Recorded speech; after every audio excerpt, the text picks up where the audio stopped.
홍해는 길이 아니라 상황이고 환경일 뿐입니다. 환경을 길로 생각하지 마십시오.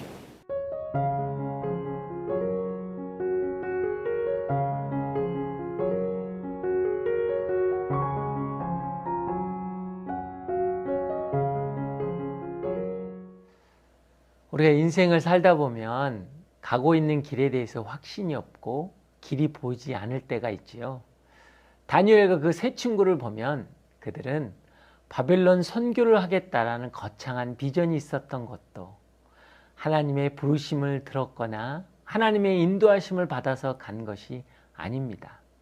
그들은 그 당시 시대 상황의 희생물로서 나라가 망하여서 할 수 없이 바벨론의 포로로 끌려갔습니다. 그들에게는 선택권이 없었습니다. 우리의 직업과 직장도 각자 정도의 차이가 있겠지만 다니엘과 그 세 친구와 비교해 볼 때 크게 다를 바가 없는 것 같습니다. 우리 주변은 바벨론처럼 돈과 물질을 우상으로 섬기는 사람들로 가득 차 있고, 회사나 직업은 우리로 하여금 하나님보다 회사나 직업을 더 섬길 것을 요구하고 그래야 성공한다고 합니다. 현재 우리의 삶을 보면 시대 상황에 떠밀려서 일을 하고 있습니다. 별다른 대안과 방법이 없어서 이곳까지 온 것이죠. 그러나 하나님께서는 이 모든 것을 세밀히 간섭하고 계시다는 사실을 기억하기 원하십니다. 예레미야서 29장에 보면 만군의 여호와 이스라엘의 하나님, 내가 예루살렘에서 바벨론으로 사로잡혀가게 한 포로에게 이같이 이르노라 라고 말씀하십니다. 바벨론의 포로가 된 것은 쉽게 받아들이거나 이해하기 어렵지만 하나님의 뜻과 섭리 가운데 이루어졌다는 것이지요. 사랑하는 여러분, 현재의 삶의 자리까지 오게 된 것은 하나님의 허락하심과 섭리 가운데 있었다는 사실을 깨닫는 것이 매우 중요한 출발점입니다.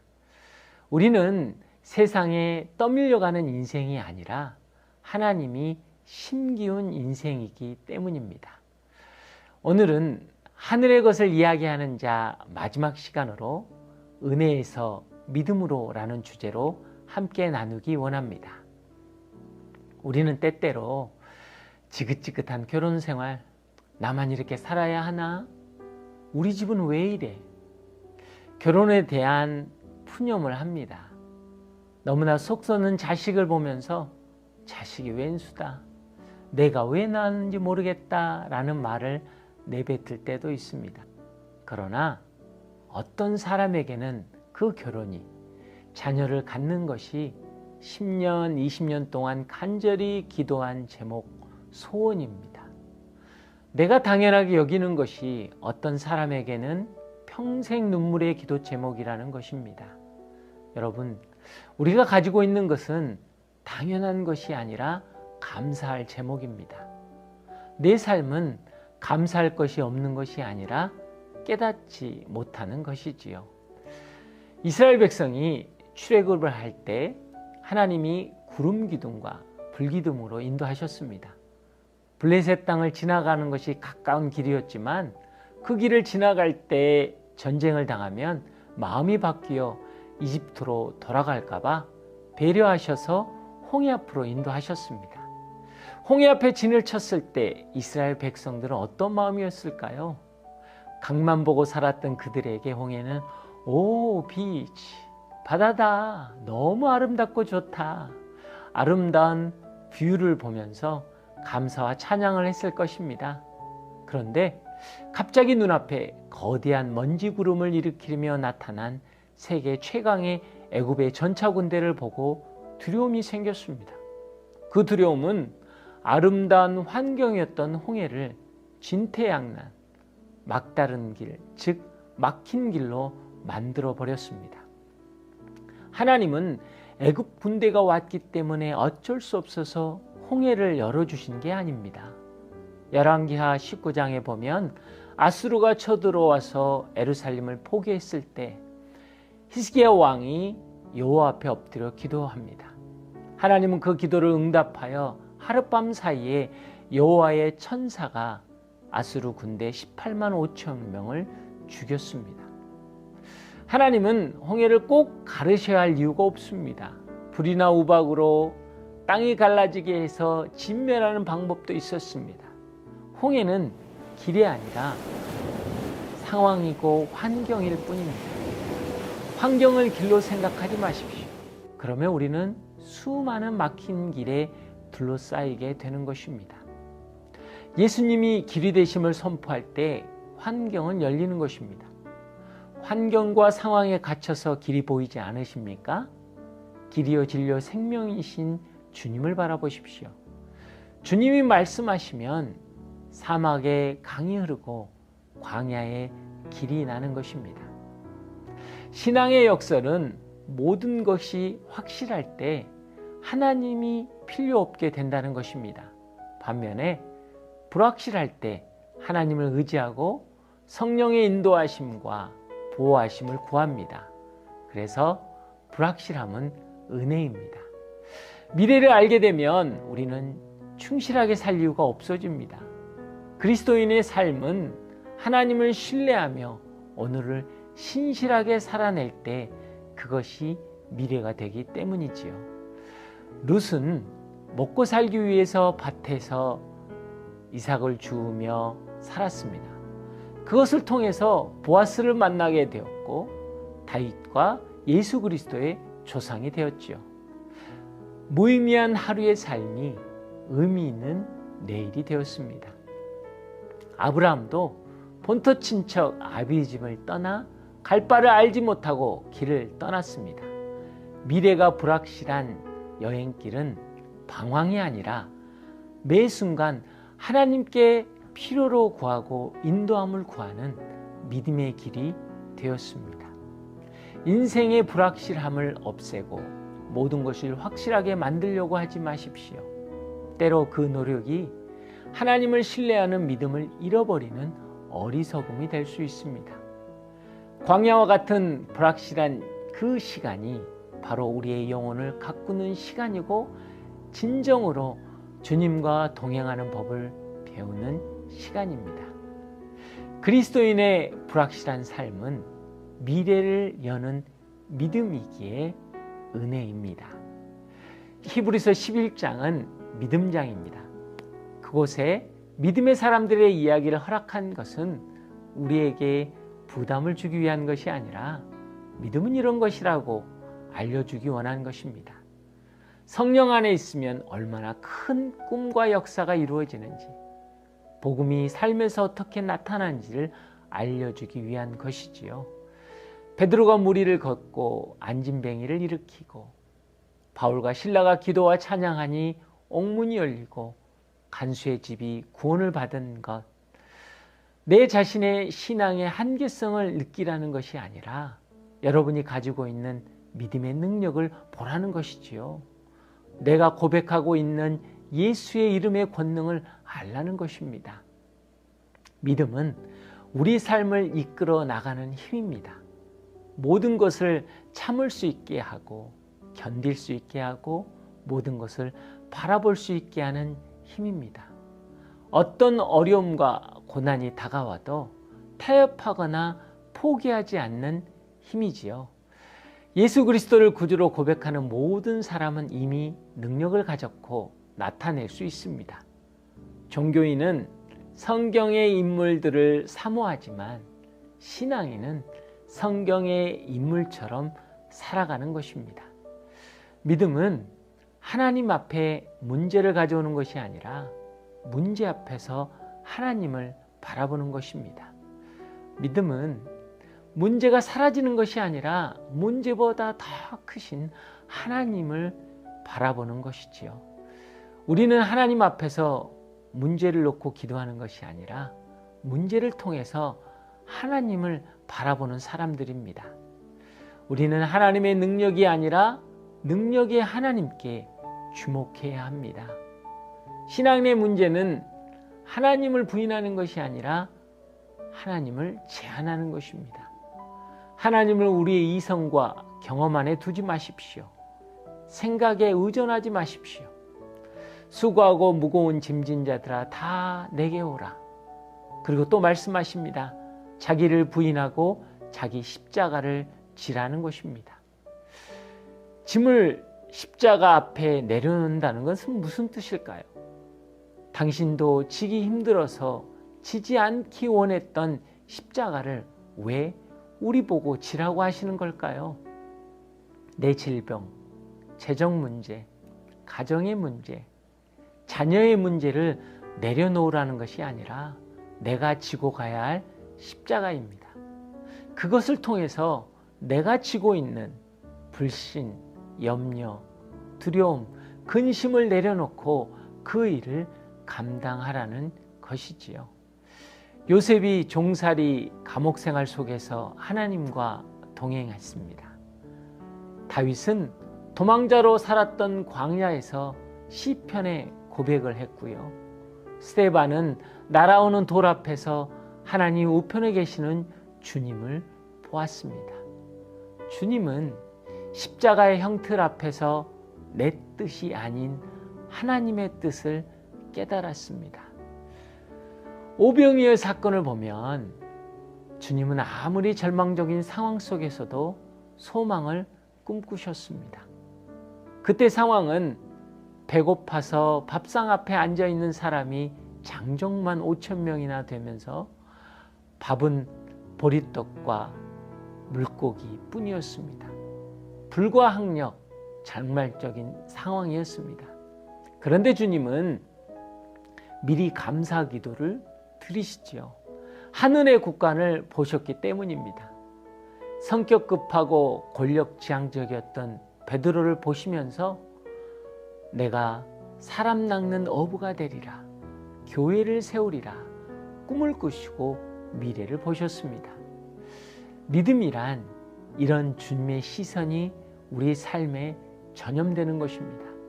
상황이 나를 부정적으로 만드는 것이 아니라 믿음이 없으니까 세상이 부정적으로 보이는 것입니다. 주님의 시선으로 나의 상황, 형편, 내 인생의 미래를 보시기 바랍니다. 어둠은 스스로 존재하는 것이 아니라 빛을 잃었기 때문에 생기는 현상으로 어둠이 존재하는 것입니다. 차가움은 스스로 존재하는 것이 아니라 따뜻함을 잃어버렸기 때문에 생기는 현상으로 차가워지는 것입니다. 날 때부터 차갑거나 어두운 사람은 없습니다. 살아오면서 따뜻함을 잃어버렸을 때 차갑고 어두운 사람이 되는 것이죠. 절망은 스스로 존재하는 것이 아니라 내가 소망을 포기할 때 절망이 존재하는 것입니다. 현실이 절망적이기에 절망하는 것이 아니라 내가 소망을 포기하기 때문에 절망적으로 변하는 것이지요. 믿음이란 그 어둠에서 소망의 촛불을 켜는 것입니다. 12의 혈루병을 앓던 여인은 부정한 자로 하나님과 사람에게 버림받은 고통과 아픔의 상황이 예수님의 옷자락을 잡을 수 있는 믿음을 만들어내었습니다. 회당장 야이로에게는 딸이 죽어가는 절망이 자신의 지위와 체면을 내려놓고 예수님께 엎드릴 수 있는 간절함과 겸손이 되었고 예수님의 발걸음을 자신의 집으로 향하게 하는 축복의 통로가 되었습니다. 최악의 환경이 최고의 삶이 되었다는 것이지요. 더 나은 삶을 위해서 정신없이 달려가시는 여러분, 지금 현재의 삶을 더 나은 삶으로 바꾸려고만 하지 마시고 주님을 만나는 최고의 삶이 되기를 축복합니다. 현재를 살아가고 있는 우리가 가장 많은 영향을 받고 있는 것이 과거인 것 같습니다. 예를 들면 이력서인데요. 이력서는 내가 어떤 일을 하고 살았는 일을 나타내는 과거지요. 어느 대학을 나왔고 무엇을 전공했고 학교 성적 어떤 자격증이 있는지 등 때로 바꿀 수 없는 내 과거가 현재를 결정하는데 결정적인 영향력으로 작용할 때가 많습니다. 우리의 의지나 노력으로 바꿀 수 없는 과거는 뭘까요? 출생, 신체적인 조건, 내세울 것 없는 가문, 성장하면서 겪었던 아픔이나 상처, 수많은 선택들, 관계에서도 아무리 속을 썩인다 해도 자식을 바꿀 수 없는 존재이고, 아무리 상처를 주고 싫어도 부모 역시 바꿀 수 없는 존재입니다. 그러나 믿음은 바꿀 수 없는 과거를 바꾸는 것입니다. 블레셋 장군 골리앗을 물맷돌로 이겼던 다윗의 스토리를 보면 다윗에게 있어서 물맷돌은 상처와 아픔의 과거의 흔적이었습니다. 부모와 형제들에게 천대를 받았기 때문에 이새의 8번째 아들 막내 다윗은 여러분 들판에서 양을 쳐야 했습니다. 요셉이 아버지께 사랑을 받아서 형들이 양을 칠 때 요셉이 집에 있었듯이 부모의 사랑과 관심을 받았다면 맹수들의 공격을 막아내어야 하고 밤이슬을 맞으며 양을 쳐야 하는 그 들판에서 어린 소녀 혼자 양을 치게 하지 않았을 것입니다. 다윗에게 물맷돌은 과거의 아픔이 담겨있는 현실의 상황과 형편이었습니다. 다윗은 그 물맷돌을 가지고 골리앗 앞에 섰습니다. 그런데 이 전쟁에서 다윗만 물맷돌을 가진 건 아니었습니다. 베냐민 지파에는 물맷돌을 잘 던지는 용사가 700명이나 있었습니다. 용사들의 물맷돌과 양치기의 물맷돌은 달랐을 것입니다. 그러나 보잘것없고 초라한 양치기의 물맷돌이 골리앗을 쓰러뜨렸습니다. 다윗의 상처와 아픔의 흔적이었던 물맷돌은 하찮은 돌멩이였지만 그것이 하나님의 손에 들렸을 때 그 어떤 화살이나 창검보다 강한 무기가 되어서 골리앗을 이기고 민족의 영웅이 되는 도구가 되었습니다. 엄청난 가치의 변화가 일어난 것이지요. 성경은 하나님께서 세상에 미련한 것들과 약한 것들을 택하셔서 지혜 있는 자들과 강한 것들을 부끄럽게 하신다라고 말씀하십니다. 누구든지 그리스도 예수 안에 있으면 골리앗을 쓰러뜨리는 물맷돌이 될 수 있습니다. 과거의 영향력으로 인해 하찮은 돌멩이가 무한한 가치의 존재로 변화되는 것입니다.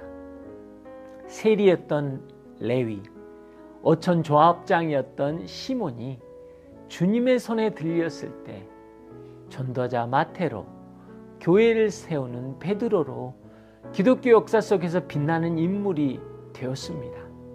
우리도 마찬가지입니다. 지울 수 없는 과거나 벗어나고 싶은 현실이 하나님 손에 들려 쓰이면 빛나는 인생이 되는 것입니다. 비록 과거로 돌아갈 수도 바꿀 수도 없지만 과거가 소중한 이유는 과거의 실패를 현재의 실력으로 바꿔주시기 때문입니다. 저는 아버님을 굉장히 무서워합니다. 저희 아버님은 굉장히 엄하시고 무서운 분이셨기 때문입니다. 청소년 시절에 아버지를 생각하면 가시 울타리였습니다. 날카롭고 뾰족한 가시 때문에 항상 위축되고 찔려서 상처의 흔적과 아픔의 기억만 있었습니다. 그런데 제가 장년이 되어서 가정을 이루고 자녀를 키워보니까 제가 철없던 시절 방황하고 어두운 길을 걸어갈 때 저를 보호해주고 지켜주었던 것은 아버지의 가시 울타리였습니다. 지금 믿음의 삶을 살아가며 과거의 기억들과 연결되었을 때 아버지의 가시 울타리는 감사하고 소중한 보호의 울타리가 되었습니다. 요셉을 보십시오. 형들에게 죽임을 당할 뻔하고 노예로 팔려가는 처참한 신분의 변화, 충성과 신의를 지켰지만 주인으로부터 버림받고 나락으로 떨어진 아픔과 고통의 과거를 가지고 있었던 요셉이 매순과 하나님과 동행하면서 그의 믿음은 어떻게 바뀌었습니까? 형들이 저를 이곳에 팔았다고 근심하거나 자책하지 마십시오. 이는 하나님께서 생명을 구하시려고 저를 형님들보다 먼저 여기로 보내셨습니다. 라고 하나님의 섭리와 계획이 담긴 의미 있는 삶으로 바꾸었습니다. 믿음은 지울 수 없는 상처와 수치라는 과거의 사실 그 자체를 바꿀 수 없지만 과거에 의미하는 것을 바꿀 수 있다는 것입니다. 바꿀 수 없는 과거에 집착하지 말고 믿음으로 과거의 삶과 연결해 보는 것입니다. 결국 인생이란 어느 한 부분을 보고 이야기하는 것이 아니라 전체를 보고 이야기하는 것이기 때문입니다. 현재의 삶이 하나님과 동행한다면 결국 과거는 오늘이 있기 위한 밑거름이 된다는 고백을 하는 것입니다. 과거의 삶을 바꾸고 싶으십니까? 지금이 기회입니다. 과거는 그대로 두시고 어차피 오늘부터 새로운 삶을 쌓아나가면 전체 의미는 달라지는 삶이 되기 때문입니다. 과거의 영향으로 초라해진 삶을 살고 있습니까? 하나님의 손에 넣어놓으면 가치가 바뀌는 것입니다. 과거의 사실 때문에 아프고 힘드십니까? 오늘의 삶을 하나님과 동행할 때 과거의 의미가 저주에서 축복으로, 원망에서 감사로 바뀌는 것입니다. 제가 잠깐 제 사역을 나누길 원하는데요. 인디언 마을에서 사역할 때 알코올과 마약 중독으로 많은 사람들이 목숨을 잃었습니다. 장례식장에서 가족을 잃은 여러분, 하나님이 사랑하십니다 라고 하면서 위로를 했지만 그들의 마음을 열지 못했습니다. 그런데 저희 가정도 자녀를 잃고 난 아픔 속에서 가족을 잃은 우리는 하나님이 사랑하십니다 라고 고백할 때 그들의 마음 문이 열리고 복음이 전해지는 것을 보았습니다. 저는 선교를 할 때 가난하고 병든 사람들과 우리가 되어서 가난해지고 병들어지는 것이 좋습니다라고 기도하지 않았습니다. 물질적인 풍요로움을 주시고 그것을 통해 저 사람들을 돕게 하여 주시옵소서. 건강하면 더 잘 섬길 거라고 기도했습니다. 자녀를 잃고 그들과 함께 되었을 때 주님도 보좌를 버리고 인간의 몸으로 오셔서 줄이고 고나시고 십자가의 고통과 수치를 친히 당하심으로 그런 상황 가운데 있는 사람들에게 찾아가셔서 내가 너와 너의 고통을 안다. 우리는 이라는 말씀의 뜻을 알게 되었습니다. 믿음은 내 인생을 사망으로 이끌어갈 상처가 내 인생을 사명으로 이끌어갈 이유가 되게 하였습니다. 우리는 상처를 없애는 사람들이 아니라 상처를 사명으로 바꾸는 사람들입니다. 내 인생의 부끄럽고 고통스러운 저주 이제 축복으로 바꾸십시오. 내 인생을 절망하게 만들었던 상처를 사명의 근거로 만드십시오. 이것은 하나님의 사람들에게 주어지는 믿음의 특권입니다.